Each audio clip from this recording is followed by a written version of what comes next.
Assalamualaikum warahmatullahi wabarakatuh. Terima kasih telah mengklik video ini, sahabat. Semoga Allah meluaskan rezekimu dan diberikan kesuksesan dunia akhirat. Amin ya Rabbal Alamin. Waktu terus berlalu sejak wafatnya Habil, dan bumi mulai dipenuhi keturunan Nabi Adam alaihissalam. Namun luka di hati sang ayah tak mudah sembuh. Dosa Qabil masih menjadi noda dalam sejarah manusia, darah pertama yang tertumpah di muka bumi. Di tengah kesedihan itu, Allah menghadirkan seorang anak yang penuh kebaikan, lembut hati, dan taat kepadanya. Dialah Syits, sang penerus risalah ayahnya, yang kelak menjadi pembawa petunjuk di tengah kegelapan dan penyimpangan umat manusia.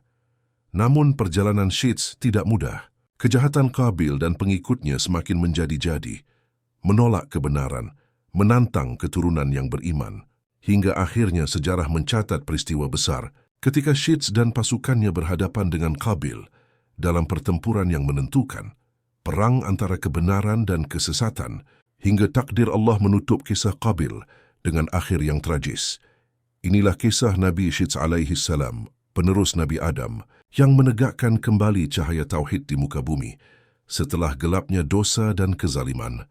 Bismillahirrahmanirrahim. Kisah Nabi Syits alaihissalam merupakan sebuah perjalanan inspiratif yang mengandung berbagai hikmah dan pelajaran yang mendalam bagi umat manusia. Ia adalah salah satu putra Nabi Adam alaihissalam dan Siti Hawa yang ditugaskan untuk meneruskan misi kenabian setelah ayahnya wafat. Nabi Syits dikenal sebagai seorang yang cerdas, penuh takwa, serta patuh kepada Allah, dan kisah hidupnya menawarkan banyak teladan bagi kita. Nabi Syits lahir setelah peristiwa tragis, pembunuhan Habil oleh saudaranya Qabil. Peristiwa ini sangat mengguncang Nabi Adam alaihissalam. Setelah kehilangan putranya yang taat, Adam terjatuh dalam duka mendalam. Habil adalah anak yang saleh, penuh dengan kebaikan, dan merupakan salah satu harapan Adam untuk meneruskan ajaran kebaikan di bumi. Namun takdir Allah menentukan lain, dan Habil harus meninggalkan dunia karena rasa iri dan dengki yang menguasai hati Qabil. Selama setahun penuh, Nabi Adam alaihissalam tenggelam dalam kesedihan. Beliau tidak tertawa, bahkan berusaha menjauh dari Hawa, sang istri tercinta. Perasaan kehilangan begitu mendalam, hingga seakan-akan Adam tak lagi bisa merasakan kebahagiaan di dunia ini. Namun Allah Subhanahu wa Ta'ala dengan segala kasih sayangnya tidak membiarkan hamba-Nya berada dalam kesedihan. Berkepanjangan Allah Subhanahu wa Ta'ala kemudian memberikan kabar gembira kepada Nabi Adam. Allah berfirman kepada Adam bahwa dari garis keturunannya akan lahir seorang anak yang akan menjadi pengganti Habil, seorang anak yang dipercaya dan akan menjadi nabi setelah dirinya. Anak ini akan menjadi pemimpin yang kuat dan teguh di jalan Allah Subhanahu wa Ta'ala. Nabi Adam diberi perintah untuk memberi nama anak ini dengan nama Syits yang dalam bahasa Suryani berarti hamba Allah. Ketika Siti Hawa mengandung Nabi Syits, dia merasakan suatu keajaiban. Tidak seperti kehamilan sebelumnya, kehamilan ini sangat ringan, hampir tidak terasa. Dan ketika tiba saatnya melahirkan, proses kelahiran berlangsung dengan mudah, tanpa rasa sakit yang berarti. Kelahiran Nabi Syits menjadi tanda cinta dan kasih sayang Allah Subhanahu wa Ta'ala kepada Nabi Adam dan Hawa. Sebuah penghiburan setelah mereka kehilangan Habil. Seiring bertambahnya usia, Nabi Syits tumbuh menjadi seorang pemuda yang berbeda dari saudaranya yang lain. Ia memiliki kecerdasan yang luar biasa, ketakwaan yang mendalam, dan rasa tanggung jawab yang besar terhadap keluarganya dan kepada Allah Subhanahu wa Ta'ala. Karena kelebihan-kelebihan inilah, Nabi Syits akhirnya dipilih oleh Allah untuk meneruskan tugas kenabian dari ayahnya. Ketika Nabi Adam mulai merasakan tanda-tanda ajalnya mendekat, ia memberikan berbagai wasiat penting kepada Nabi Syits. Sebagai putra yang paling dapat dipercaya, Nabi Syits menjadi pewaris dari segala ilmu dan hikmah yang telah diajarkan oleh Allah kepada Nabi Adam. Di antaranya adalah ilmu tentang ibadah, aturan kehidupan, dan pengetahuan tentang alam semesta. Nabi Adam juga memberikan Nabi Syits sebuah tali sutra yang istimewa yang diturunkan dari surga. Tali ini mengandung gambaran tentang para nabi dan orang-orang yang akan berkuasa di bumi setelah mereka. Di dalam tali tersebut terdapat rahasia besar yang hanya bisa dipahami oleh seorang nabi. Selain itu, Nabi Adam juga mewariskan tabut, sebuah peti yang berisi suhuf, atau lembaran-lembaran wahyu yang diturunkan kepada Nabi Adam. Suhuf ini memuat aturan-aturan hidup yang harus dipegang oleh umat manusia. Namun, ada satu wasiat khusus yang Nabi Adam berikan kepada Nabi Syits, yaitu agar ia menyimpan rapat-rapat semua rahasia ini dari saudaranya yang penuh dengki, Qabil. Qabil yang telah melakukan dosa besar dengan membunuh Habil tidak boleh mengetahui bahwa Nabi Syits alaihi salam adalah penerus kenabian. Wasiat ini diucapkan oleh Adam dengan rasa cemas, karena Qabil masih dipenuhi oleh rasa iri dan amarah. Nabi Adam takut jika Qabil akan mengulangi perbuatannya yang keji. Nabi Adam juga berpesan agar Nabi Syits senantiasa memerangi kejahatan yang dilakukan oleh Qabil dan keturunannya. Ia menegaskan bahwa Allah akan selalu berada di pihak yang benar, dan bahwa kebenaran akan selalu mengalahkan kezaliman meski Qabil dan para pengikutnya tampak kuat. Salah satu amanah terpenting yang diterima Nabi Syits dari ayahnya adalah untuk menjaga Nur Muhammad, cahaya kenabian yang kelak akan menjadi sumber kebesaran Rasulullah sallallahu alaihi wasallam. Cahaya ini adalah esensi spiritual yang telah diturunkan dari generasi ke generasi, dimulai dari Nabi Adam dan kemudian diwariskan kepada Syits sebagai penjaga berikutnya. Dalam percakapan terakhirnya dengan Nabi Syits, Nabi Adam mengungkapkan pentingnya tugas ini. Wahai anakku, engkau adalah pewaris amanah yang agung. Cahaya ini yang kau lihat adalah Nur Muhammad. Jagalah ia dengan segenap hatimu, karena dari cahayanya akan lahir Nabi terakhir yang akan membawa risalah untuk seluruh umat manusia. Dialah yang akan membawa kebenaran terakhir sebelum hari kiamat. Mendengar wasiat ayahnya, Nabi Syits pun dengan penuh keimanan dan takwa menerima tugas ini.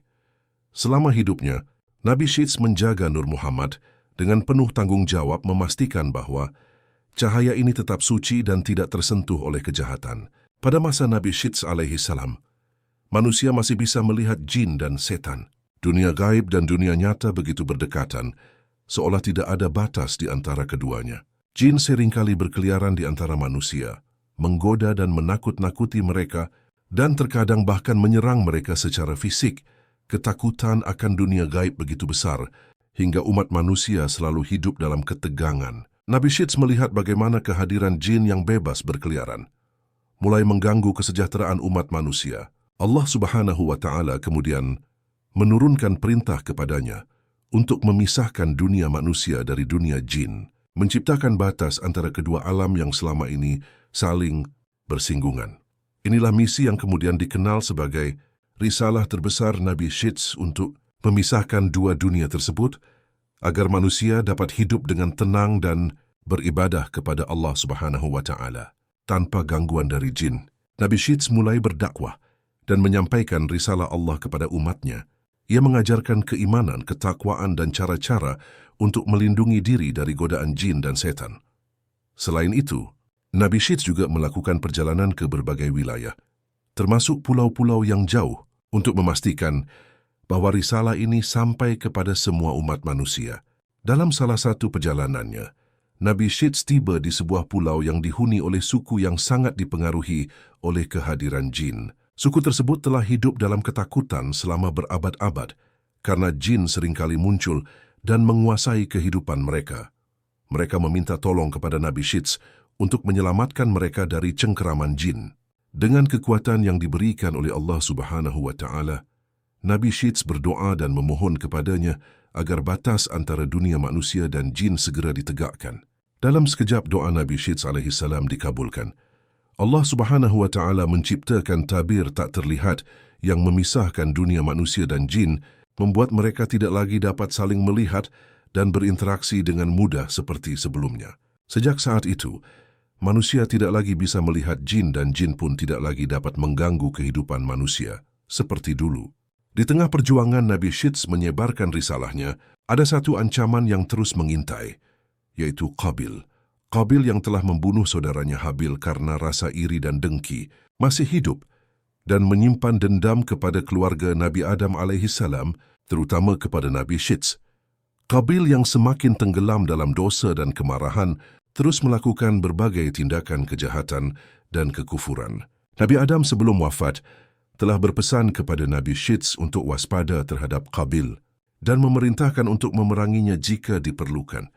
Wahai anakku, Kata Nabi Adam alaihissalam kepada Nabi Syits, Qabil telah menjadi musuh bagi kebenaran.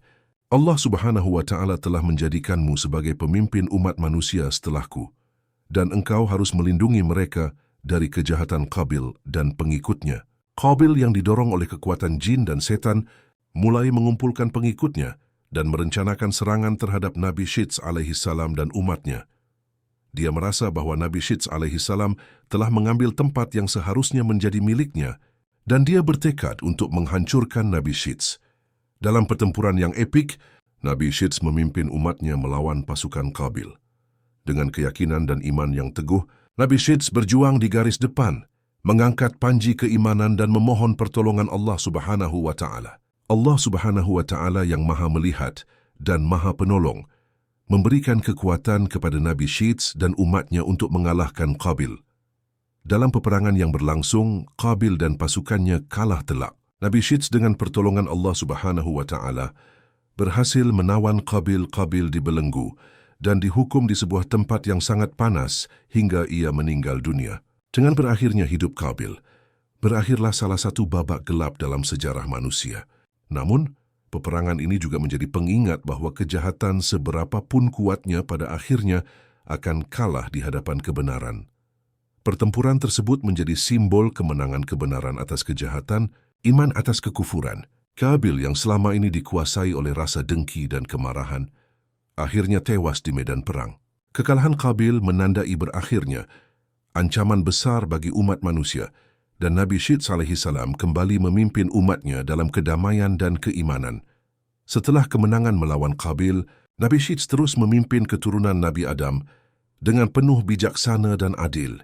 Nabi Syits mengajarkan berbagai ilmu kepada anak cucunya, termasuk ilmu falak, pertanian, dan cara hidup yang sesuai dengan syariat Allah Subhanahu wa Ta'ala. Di bawah bimbingan Nabi Syits alaihissalam, umat manusia pada masa itu hidup dalam kedamaian dan ketentraman.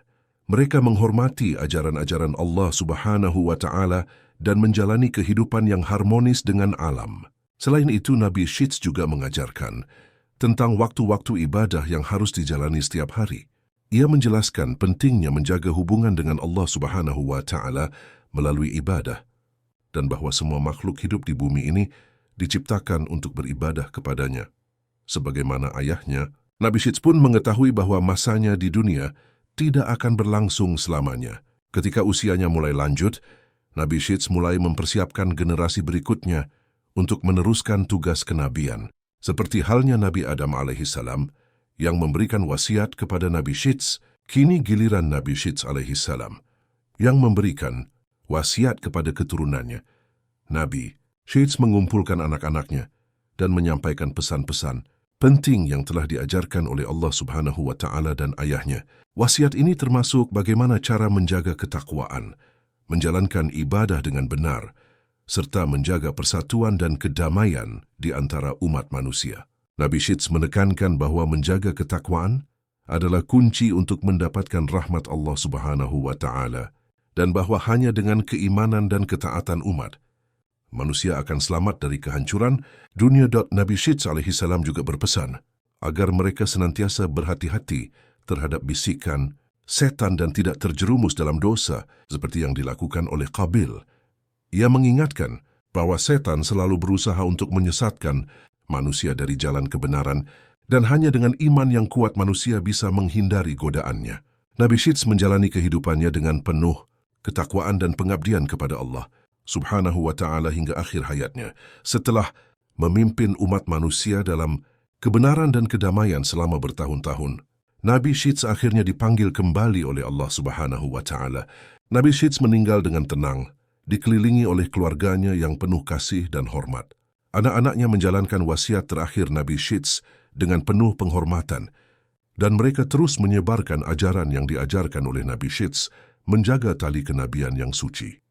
Setelah Nabi Syits alaihissalam wafat, estafet kenabian diteruskan kepada keturunannya, dan ajaran-ajaran yang dibawa oleh Nabi Syits terus menjadi pedoman bagi umat manusia hingga datangnya nabi-nabi berikutnya. Demikianlah kisah Nabi Syits alaihissalam. Semoga kita semua dapat mengambil hikmah dari kisah ini. Amin ya Rabbal Alamin. Wallahu alam.